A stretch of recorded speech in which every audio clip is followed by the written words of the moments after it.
गर्मी लग रही है, जल्दी से सत्तू का शरबत बना दो ताकि गर्मी को भगा दूं। हाँ दीदी। हाँ बस बना रही हूँ। गरीब सलोनी जैसे तैसे सत्तू का शरबत बनाकर अपनी बहनों को पिलाती है तो चारों बहनें अजीब सा मुंह बनाती हैं। इयो, दीदी कैसा शरबत बनाया है, ये तो वो है ही नहीं जैसे मम्मी बनाती थी। हाँ दीदी, इसका स्वाद तो बहुत अजीब सा है। दीदी ये सत्तू का शरबत नहीं है, ऐसे हम गर्मी में तरोताजा कैसे होंगे, ये तो मुझे आटे के घोल का लग रहा है। मम्मी होती तो हमें कितना अच्छा शरबत बनाकर देती थी, लेकिन अब हम अनाथ हो गए। मुझे माफ कर दो तुम चारों, तुम्हें तो पता है घर में कुछ भी ढंग का खाने पीने को नहीं है, सिर्फ खिचड़ी दाल थी, सत्तू नहीं था, इसलिए मैंने आटे के घोल को ही शरबत बनाकर दे दिया। सोचा था कि तुम्हें पता नहीं चलेगा, पर पता चल गया। मम्मी पापा के जाने के बाद सब कुछ बहुत मुश्किल हो गया है। दीदी ऐसे रो नहीं, आपको ऐसे देखकर अच्छा नहीं लगता। मुझे भी तुम लोगों को ऐसे परेशान करना अच्छा नहीं लगता। तुम जानते हो घर में पैसे नहीं हैं, ऊपर से गर्मी है। जब पैसे लाऊंगी तो सत्तू का शरबत बना दूंगी। भले ही हम अनाथ हो गए, लेकिन अपने आप को कभी अनाथ मत समझना। तुम्हारी बड़ी बहन हमेशा तुम्हारे साथ है।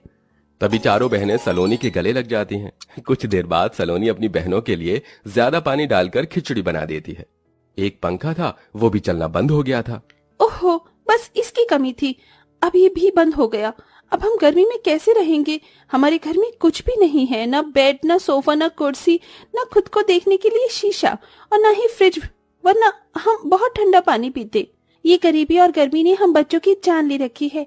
दीदी मुझसे ये पानी वाली खिचड़ी नहीं खाई जा रही। मुझे भी दीदी खाने का मन नहीं है, मेरे को अच्छा अच्छा खाना खाना है। कचौड़ी, पूरी, मटर पनीर, दाल मखनी, चावल, आइसक्रीम, कोल्ड ड्रिंक, ये सब हमें कब खाने को मिलेगा? देखो ये सब खाने को जब मिलेगा, जब मैं नौकरी करने चली जाऊंगी। तब तक थोड़ा सब्र कर लो, मैं आज ही काम देख कर आती हूँ।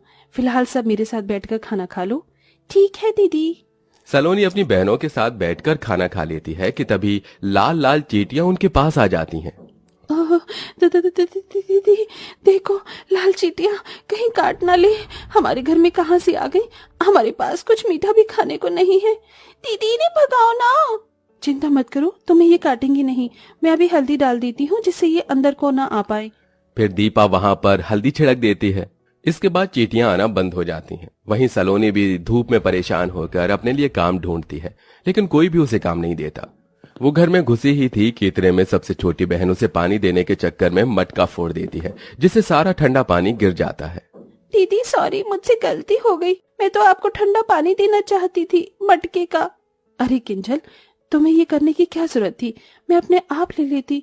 अब हो गया ना नुकसान। ठंडा पानी पीने से भी हाथ धो बैठ गए। अब कुएं से पानी लाना पड़ेगा, और वो भी ठंडा नहीं होगा। इतनी प्यास लग रही थी। दीदी वो बहुत छोटी है, उसे कुछ मत बोलो, मैं कुएं से पानी ले आती हूँ। पर अब पानी रखेंगे किसमें? एक स्टील की बाल्टी है, उसमें ही रख लेंगे। सलोनी बिखरे हुए पानी की जगह को साफ करती है और दीपा कुएं से धूप में पानी लेने चली जाती है, जहां उसे बहुत पसीना आता है। पांचों अनाथ बहनों की जिंदगी में बिना माँ बाप के बहुत संघर्ष था। कभी खाने के लिए तो कभी पानी पीने के लिए।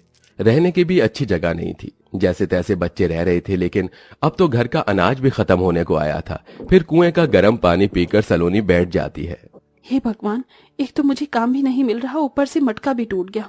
अब मटका 40-50 रुपए का आएगा, कहाँ से पैसे आएंगे? हमारे पास पैसे नहीं है और इस पानी से प्यास भी नहीं बुझ रही।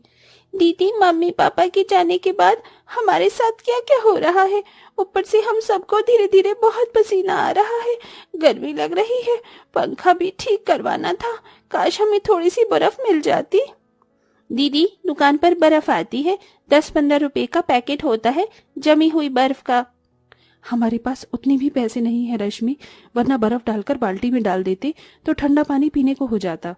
तभी आरती अखबार लेकर सबकी हवा करने लगती है। थोड़ा थोड़ा दीदी, इसी से ही गुजारा कर लेते हैं। आज तो पता नहीं नींद भी कैसे आएगी। फिर रात हो जाती है। सलोनी अपनी छोटी बहनों को चूल्हे पर खाना बनाकर खिलाती है, जिससे घर में धुआं धुआं हो जाता है। रात में सब सो रहे थे कि अचानक से किंजल और रश्मि के ऊपर चूहा चढ़ जाता है, जिससे दोनों डरकर जाग जाती हैं। दीदी चूहा चूहा। नहीं सलोनी, दीपा दीदी, चूहा नहीं था, वो कीड़ा था। हम जमीन पर सोते हैं, गर्मी में कीड़े भी तो आ सकते हैं। काश हमारे पास कोई बिस्तर होता। वैसे ही नींद नहीं आ रही थी और नींद उड़ गई। हे भगवान, अब कीड़े रात में कहाँ से आ गए। ऐसा करो, तुम दोनों मेरी जगह पर सो जाओ, मैं तुम्हारी जगह पर सो जाती हूँ। ठीक है दीदी। बड़ी मुश्किल से पांचों बहनों को कीड़े और चूहे के डर से नींद आती है। अगले दिन दीपा गर्मी से परेशान होती है तो किंजल को कुएं तक टहलने और थोड़ा पानी भरने के लिए ले जाती है। इतने में एक औरत 2 मटके लाती है, जिससे वो भरती है तो उसके एक फूटे हुए मटके से पानी निकल जाता है।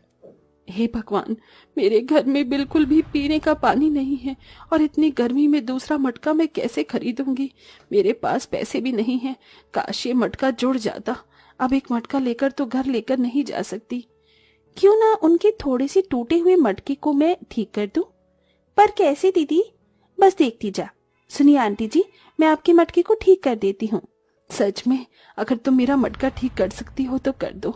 दीपा फौरन पेड़ के पास में से चिकनी मिट्टी उठाकर उसमें थोड़ा पानी मिलाकर मटके पर चिपका देती है और धूप में 15 मिनट बाद मटका सूख जाता है। अब पानी नहीं गिरेगा, आप पानी भरकर देख लीजिए। जैसे ही औरत अपने दोनों मटकों को भर लेती है तो खुश हो जाती है। अरे वाह, तुमने तो बहुत अच्छा किया गुड़िया, बहुत शुक्रिया। अब मैं चलती हूँ। सुरेखा अपने दोनों मटके लेकर चली जाती है और जब दीपा किंजल अपनी दूसरी बर्तन को भरती हैं तो किंजल को वहां एक बड़ा सा मटका दिखता है।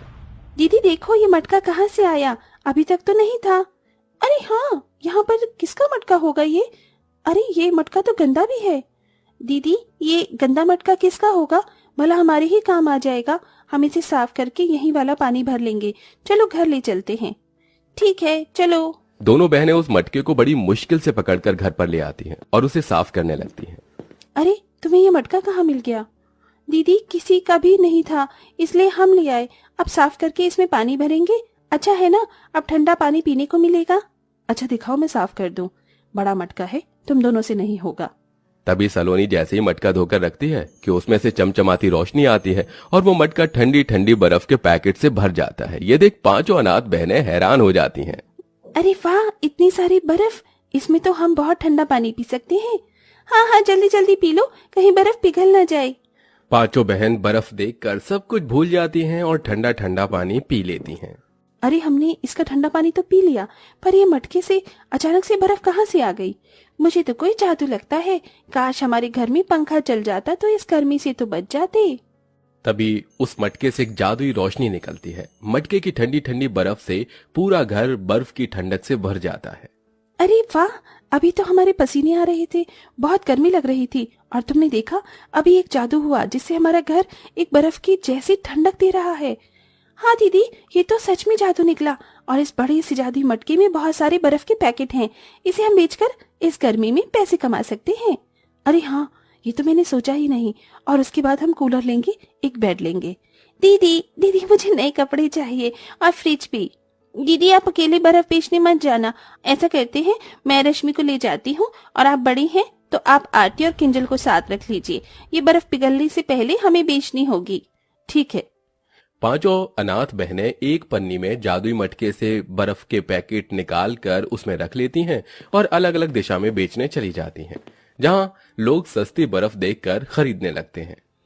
बर्फ ले लो, बर्फ, ठंडी ठंडी बर्फ, 5 रुपए का एक पैकेट, 5 रुपए का एक पैकेट। दीदी, मेरे पास सिर्फ 4 रुपए है। मेरे घर में फ्रिज नहीं है। आप इतने में ही बर्फ दे दो। मेरी मम्मी के बुखार हो गया है तो उनको बर्फ लगानी है। ठीक है, ऐसा करो, तुम 2 पैकेट ले जाओ। शुक्रिया दीदी। ऐसे ही पांचों बहनें 2-3 हफ्तों तक उस मटके से जादुई बर्फ मांगती हैं और उन्हें बेचकर पैसे इकट्ठे करती हैं और अपने घर में सबसे पहले सोने के लिए एक पलंग और उसके बाद बर्फ बेचकर कूलर ले आती हैं। अरे वाह दीदी, इस कूलर की ठंडी ठंडी हवा में बहुत मजा आ रहा है। हाँ, ये तो है। अब हमें कीड़े भी नहीं काटेंगे क्योंकि हमारे पास फर्नीचर में हमारा सबसे पहले बेड आ गया। अब धीरे धीरे इस जादुई मटके से बर्फ को निकाल कर बेचेंगे और सोफा, फ्रिज सब कुछ ले आएंगे। हाँ हाँ दीदी, आज खाने में अच्छी चीज बनाई है ना आपने? हाँ, तुम सबके लिए मटर पनीर पुलाव और रायता। तो चलो दीदी, ठंडी हवा में बैठकर खाना खाते हैं। 1 मिनट, रायते में बर्फ डालने के लिए जादुई मटके से मांग लेती हूँ। हे जादुई मटके, हमें बहुत सारी बर्फ दे दो। दीपा के कहते ही जादुई मटके की रोशनी से बर्फ का पैकेट पूरा भर जाता है और वो अपने रायते में डालकर मजे और खुशी से कूलर की ठंडी हवा में खाना खाते हैं। आज वो पहला दिन था जब वो अपने माता पिता के जाने के बाद सुकून से खाना खा रहे थे और अब धीरे धीरे उस जादुई मटके से बर्फ के पैकेट बेचकर वो थोड़े दिन बाद अपने लिए फ्रिज ले आते हैं और उसके थोड़े दिन बाद सोफा और धीरे धीरे करके अपने घर को अच्छा करके सारा फर्नीचर का सामान ले आते हैं। जिसके बाद पांचों अनाथ बहनों की जिंदगी उस बर्फ के मटके से बहुत आसान हो जाती है और सब खुशी खुशी रहने लगते हैं।